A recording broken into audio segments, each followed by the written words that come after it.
A tiny puppy, trembling and tied to a cold wall, had given up hope until a kind man stopped and saw him. What followed was a journey from fear to trust, from loneliness to love. Today, that same scared puppy sleeps with his head resting on his dad's chest, safe, warm, and finally home. If you're an animal lover, hit subscribe for more stories like this. It's completely free, and it inspires us to keep telling the ones that truly matter. The alley was quiet that evening, but not the kind of quiet that brings peace. It was the silence of neglect, the kind that carries a chill even in the warmth of summer. The walls of the old brick building stretched up toward the darkening sky, and along one of those walls, tied with a frayed piece of rope, was a trembling puppy. His fur was patchy, his ribs faintly visible beneath his thin skin, and his eyes, wide, dark, and shimmering with fear, searched desperately for kindness that never came. He had been there for hours, perhaps days. No food bowl sat nearby. No water dish. Just the rough concrete beneath him and the harsh rope cutting into his neck whenever he tried to move too far. People passed through the alley sometimes, hurried footsteps, whispered conversations, the shuffle of grocery bags, but no one stopped for him. To most, he was invisible, just another stray abandoned in a city too busy to care. But inside that little puppy's heart, there was still a spark. Despite the shivering, despite the hunger, despite the way his body begged for rest, he lifted his head every time he heard footsteps. Maybe this time it would be someone kind. Maybe this time someone would see him, not as a burden, but as a life worth saving. When Martin first saw the puppy, he wasn't expecting to stop. He had taken this shortcut through the alley hundreds of times after finishing his late shift at the repair shop. Normally, he kept his head down, earbuds in, eager to get home to his small apartment where silence and solitude waited. But that night, something pulled his eyes toward the wall. At first, he thought the bundle of fur was just trash left behind. But then the trash moved, shivered, lifted its tiny head, and let out the faintest whimper. Martin froze. The puppy's eyes met his. There was no sound, no barking, no desperate pull at the rope. Just two trembling eyes silently begging him not to walk away like everyone else had. Martin's heart squeezed in a way he wasn't prepared for. He had grown up without pets. His father never allowed them, said they were messy, said they tied people down. And Martin, now in his late 30s, had carried that belief forward, telling himself dogs weren't for him. He lived alone, worked long hours, and convinced himself he didn't need the complication of caring for another life. Yet here, staring back at him, was a complication he couldn't ignore. He took a slow step closer. The puppy pressed against the wall, tail tucked so tightly it nearly disappeared. His body quivered. The rope strained as he tried to push himself away from the stranger approaching. "Hey, buddy," Martin's voice was soft, almost unsure. He crouched down, hands visible, not daring to make a sudden move. "It's okay. I'm not going to hurt you." The puppy didn't believe him, not yet. His ears twitched, his body trembling harder. The world had been cruel so far. Why should this man be different? Martin looked around. No food. No water. The rope was knotted crudely around a rusty nail hammered into the wall. Whoever had left him here hadn't planned on coming back. That realization hit Martin like a punch to the gut. Someone had chosen to leave this little one behind, to let him waste away slowly, afraid and alone. He reached into his pocket, remembering the sandwich he hadn't eaten during his shift. He unwrapped it carefully and tore off a piece of bread. Holding it out in his palm, he inched it forward across the ground. The puppy's nose twitched. His hunger battled his fear. Slowly, shakily, he lowered his head, sniffing the air. The scent of food reached him, and his stomach clenched with painful longing. Still, he hesitated, his wide eyes flicking between Martin's hand and his face. "It's yours," Martin whispered. "Go on." At last, the puppy leaned forward, teeth snatching the bread before retreating back against the wall. He chewed quickly, almost desperately, as if he feared the man might take it back. Martin stayed still. He tore another piece, placed it closer this time. Again, the puppy took it. Then again, and again, until the little one was close enough that Martin could almost touch his nose. His tiny tongue flicked out to grab the last crumb from Martin's hand. Something broke inside Martin in that moment. Not in a painful way, but in the kind of way that rearranges a person's priorities forever. He couldn't just leave him here. Not tonight. Not ever. With careful hands, Martin reached for the rope. The puppy flinched, pressing himself flat against the wall, but Martin spoke softly, gently, until the tension in the rope gave way beneath his fingers. At last, the puppy was free. He didn't run. He didn't bolt into the night like Martin half expected. Instead, he simply stood there, looking up at the man who had released him, as if unsure what came next. Martin knelt lower, his voice barely above a whisper. "Come on, buddy. Let's get you out of here." For the first time, the puppy inched forward without being coaxed by food. His tiny body trembled with every step, but he crossed the small space between them until his fragile frame brushed against Martin's knee. Martin's throat tightened. He hadn't planned on rescuing a dog tonight. But looking at this shivering little soul pressed against him, he realized he didn't have a choice. He scooped the puppy into his arms. At first, the pup stiffened, afraid of the sudden lift, but then something shifted. His head rested against Martin's chest, his body curling into the warmth he had been denied for so long. For the first time in his short, harsh life, the puppy let out a sigh. And for the first time in Martin's life, he felt what it meant to be needed. The first night in his new home was not what Daniel had imagined. He thought the puppy might whimper a little, maybe curl up on a blanket, but exhaustion would help him rest. Instead, every time Daniel shifted in his chair, the puppy jolted awake. His wide brown eyes darted around the room like he expected someone to appear out of the shadows and hurt him again. Daniel had placed a soft bed right by the couch, tucked in a corner so the little one would feel safe. He even put a small blanket over the pup, but within minutes, the puppy had dragged himself onto the bare floor, pressing his small body against the cold tiles, as though comfort felt dangerous to him. Daniel's heart sank at the sight. For hours, Daniel sat quietly nearby.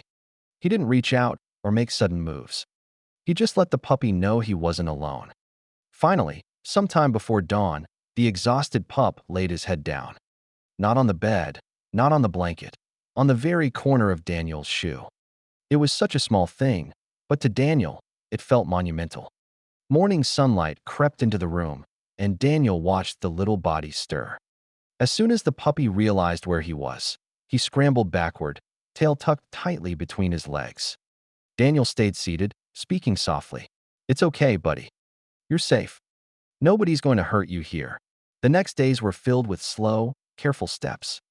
The puppy, still nameless, because Daniel didn't want to rush naming him, wouldn't eat unless Daniel left the room. He drank water only when no one was watching. Every creak of the floorboards sent him scurrying into corners. But there were glimmers of hope. One afternoon, Daniel sat on the rug, eating a sandwich. He didn't offer food, didn't call the pup over. He just placed a tiny piece of chicken near his feet. For a long while, the puppy crouched at a distance, trembling, staring at the piece. Finally, with hesitant, almost painful steps, he crept forward and snatched it. He bolted away, chewing quickly, but then he came back. This time, he stayed a little closer. That night, Daniel smiled for the first time in weeks. Progress. Daniel had been alone for too long.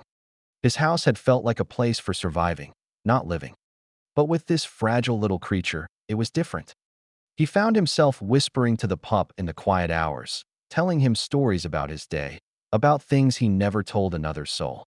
He didn't expect the dog to understand, but somehow, the simple act of speaking to someone who listened, really listened, lifted a weight from his chest. One evening, when rain tapped softly on the windows, the breakthrough came. Daniel was lying on the couch, a blanket over his lap, reading. The puppy was curled in his corner, awake but calm. Out of the corner of his eye, Daniel saw movement. The pup stood, stretched, and cautiously approached. Step by step, he came closer, then stopped right at the edge of the couch. His eyes searched Daniel's face, waiting for rejection. Daniel slowly extended his hand, palm open. For a moment, the puppy flinched. But then, he leaned forward and placed his tiny head on Daniel's palm. Daniel swallowed hard, blinking back tears. "That's it, little guy. That's it. From that night, something shifted. The puppy still startled easily, still flinched at loud noises, but he began to choose closeness over distance. He began to follow Daniel from room to room. Not too close, not yet, but enough to show trust was taking root. Naming him felt right now. Daniel whispered it one morning while pouring coffee. "How about Jasper?" The puppy perked up at the sound, tilting his head as if considering it. Daniel chuckled. "Jasper it is." Jasper's world was expanding.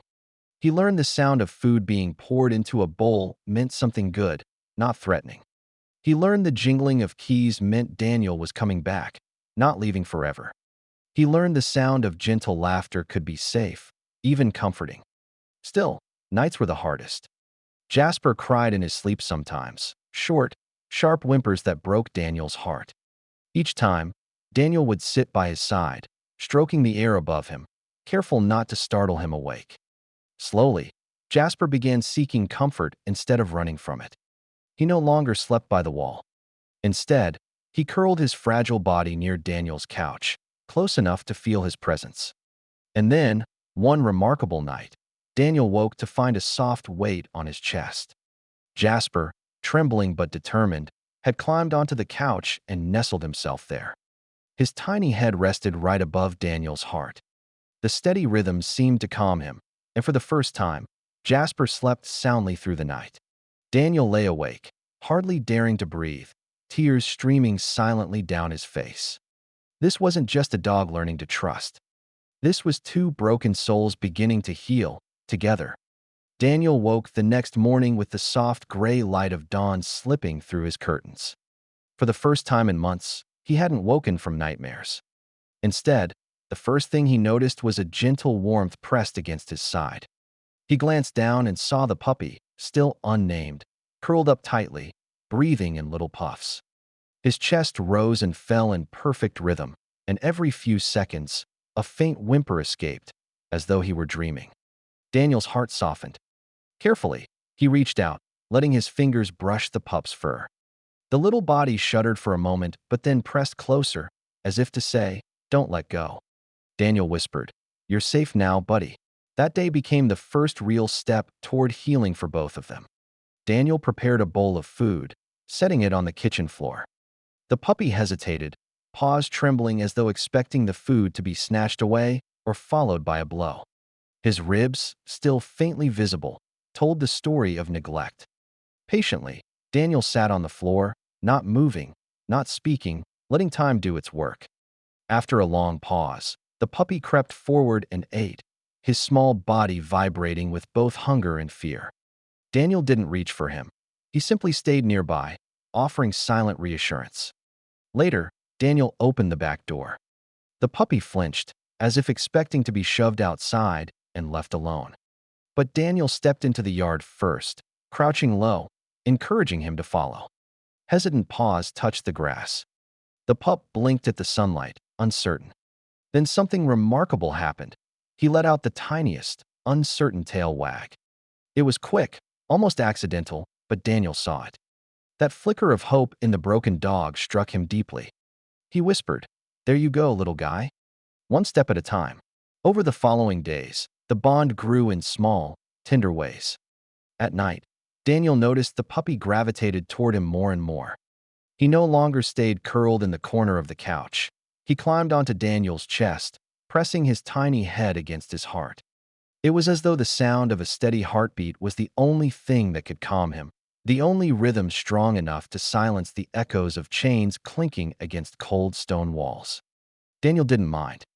In fact, he found himself sleeping more peacefully with the dog resting there. Each time the pup sighed, each time his body relaxed just a little more, Daniel felt something inside himself loosening as well. Two broken souls, healing each other in silence.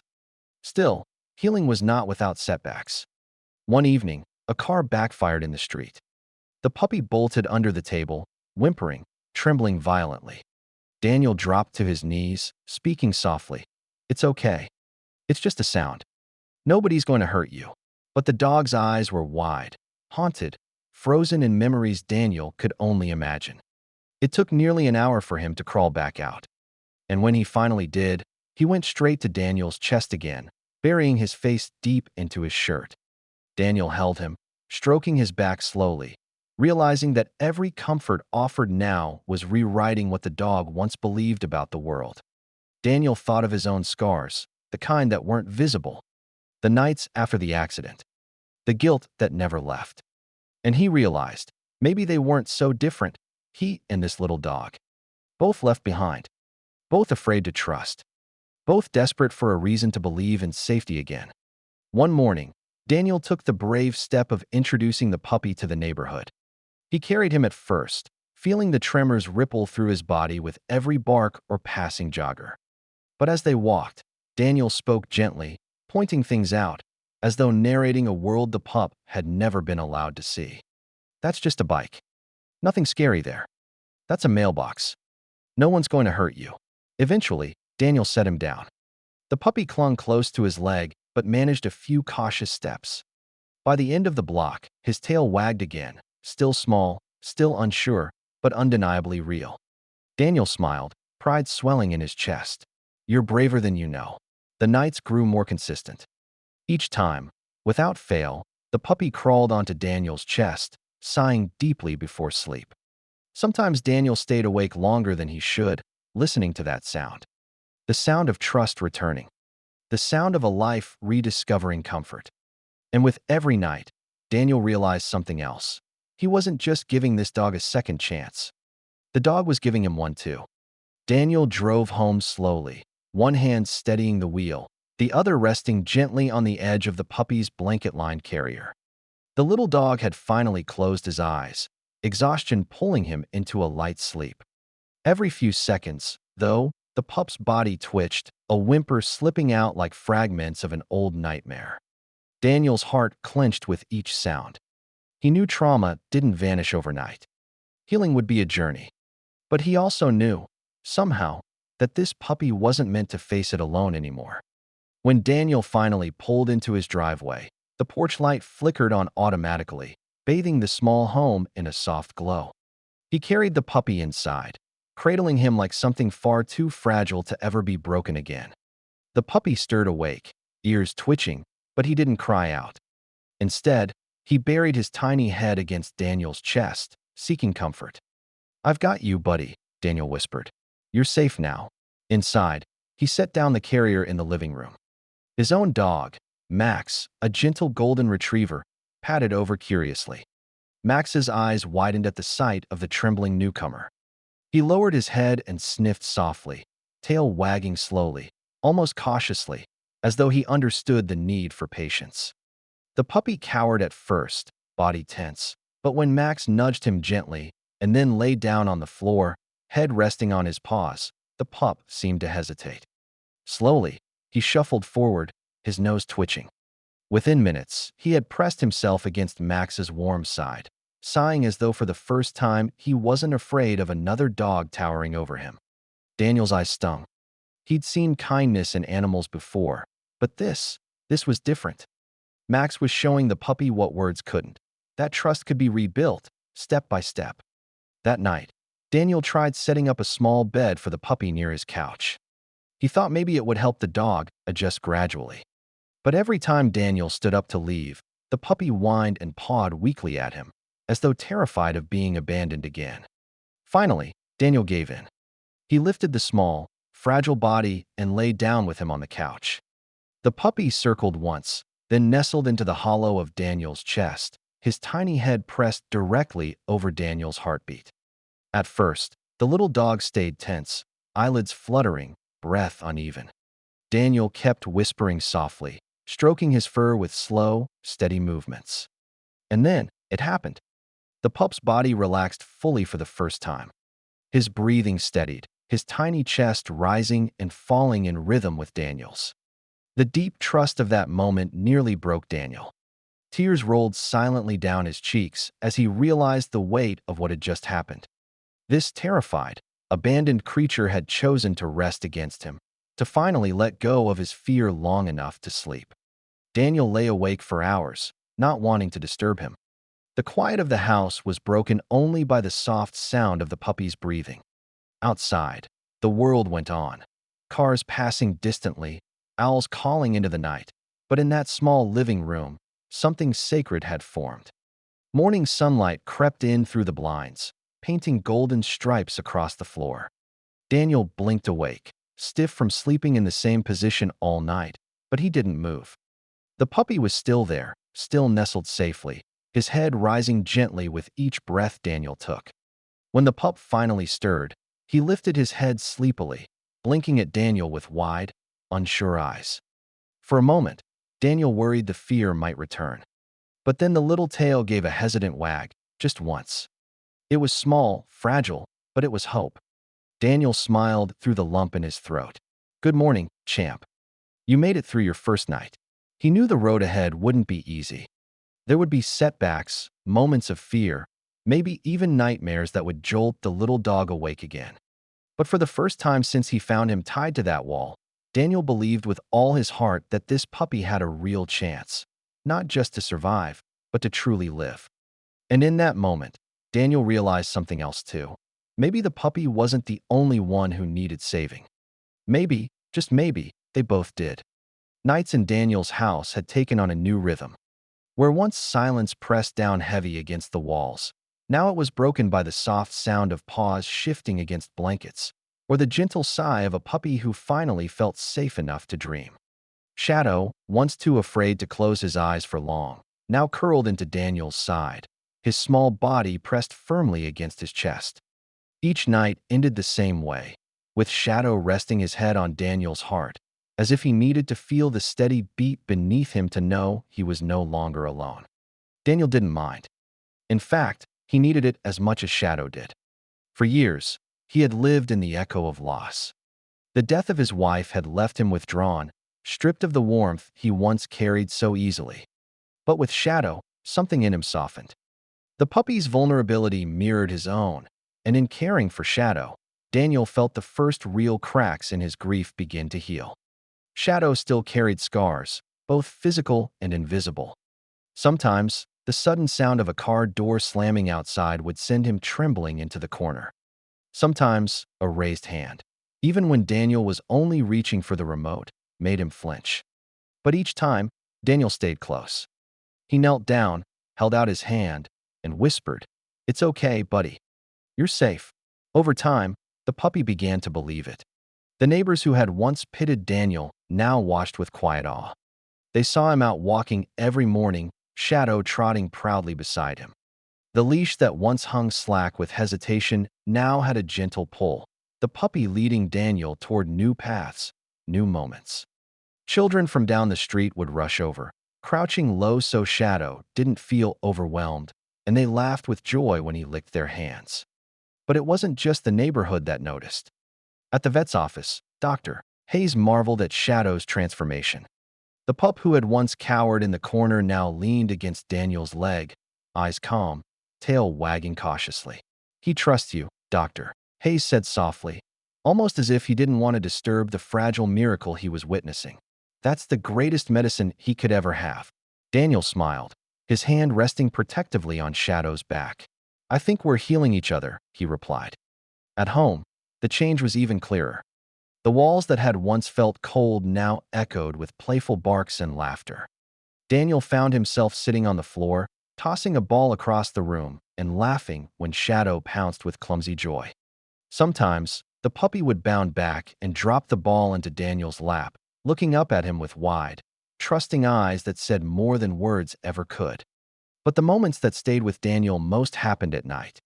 Shadow's routine was unwavering. As the lights dimmed, he would climb carefully onto the bed, circle twice, and then settle down with his small head resting squarely against Daniel's chest. The first time it happened, Daniel had felt tears sting his eyes. The puppy who once trembled alone in the dark now sought comfort in his heartbeat, as if tethering his fragile soul to Daniel's steady one. One evening, as Daniel sat with Shadow curled in his arms, a neighbor stopped by. She looked at the two of them together, the weathered man and the once broken pup, and smiled through misty eyes. "He's not just your dog," she said softly. "He's your second chance." The words lingered long after she left. Daniel realized she was right. Shadow wasn't simply a rescue. He was a bridge, carrying Daniel from grief into love, from silence into connection. Weeks turned into months, and the bond between them only deepened. Shadow grew stronger, his coat sleek, his eyes brighter. The wall where he had once been tied and abandoned seemed like a distant nightmare. Now he belonged to a world of warmth, where every meal was served with care, every touch was gentle, and every night ended with the same quiet ritual. His head resting against his dad's chest, lulled to sleep by the steady rhythm of a heart that beat just for him. And Daniel? For the first time in years, he no longer dreaded the future. He looked forward to morning walks, to wagging tails, to muddy paw prints across the floor. He looked forward to life again. Because in saving a scared little puppy, Daniel had saved himself too. And together, they had written a new story, not of fear or abandonment, but of trust, healing, and a love so simple and pure that it mended two broken souls. Every night, as Shadow drifted off with his head against Daniel's heart, it was as if they both whispered the same promise: never again alone. Always together. The days that followed weren't marked by grand adventures or dramatic rescues. They were marked by something quieter, something more powerful: healing. For the first time in his short, broken life, the little puppy, now named Chance, was allowed to simply be. No fear of a rope pulling against his neck, no wall pressing into his back, no endless days of hunger and confusion. He had warmth, food, safety, and most importantly, love. Every night, he curled up on Michael's chest, his small body rising and falling with his new father's steady breathing. The first few nights, he would wake suddenly, ears flicking, heart pounding, as if afraid it was all just a dream. But each time, Michael's hand would gently rub his back, grounding him. And slowly, the fear faded. Slowly, Chance learned that the world wasn't all cruelty. Michael, too, changed. Friends and neighbors noticed it. The man who once walked around with quiet sadness now had a new light in his eyes. His coworkers saw the difference, too. "You look good, Mike," they said. "What's changed?" And Michael would just smile and shrug, because how could he put into words that a tiny, scared puppy had mended pieces of his heart he thought were gone forever? One evening, after a long walk where Chance proudly trotted by Michael's side, tail wagging high, Michael sat down at his desk with a notebook. He wrote something he had been holding inside. He was left tied to a wall, abandoned, forgotten. But he chose to trust me anyway. If he can forgive the world after all he's been through, then maybe I can, too. That night, Chance fell asleep with his head nestled against Michael's heart. The steady rhythm lulled him into the deepest sleep he had ever known. No nightmares. No jerks awake. Just peace. Weeks turned into months, and the bond only grew stronger. Chance learned the routines of his new life. The sound of kibble being poured into a bowl, the squeak of his favorite toy when Michael squeezed it, the way his dad's footsteps echoed through the hall when he came home from work. Each moment etched itself into Chance's memory, layer by layer painting over the pain of his past. But healing wasn't one-sided. Michael often found himself sitting on the couch, running his fingers through Chance's fur, whispering secrets he hadn't told anyone in years. "You saved me," he would murmur. And in his own way, Chance understood. The scared puppy who once trembled against a cold, brick wall was now a protector, a best friend, a source of joy. He wasn't just surviving anymore, he was thriving. And every time he rested his head on Michael's chest, he was saying the same thing without words: "Thank you for choosing me." One rainy evening, thunder rolled through the sky. Chance stiffened, memories of fear tugging at him. But this time he didn't run or hide. Instead, he climbed into Michael's lap, pressing his body close. Michael wrapped his arms around him, whispering softly, "You're safe now, buddy. I've got you." And for the first time, Chance believed it completely. The world had shown him cruelty, but Michael had shown him love. That love became his anchor, his safe place, his forever. Some stories don't end with fireworks. Some end with a quiet scene. A man lying on his couch, a puppy curled up on his chest, both of them finally at peace. And maybe that's the most powerful ending of all. Because in that stillness, in that simple act of trust, lived the miracle of second chances.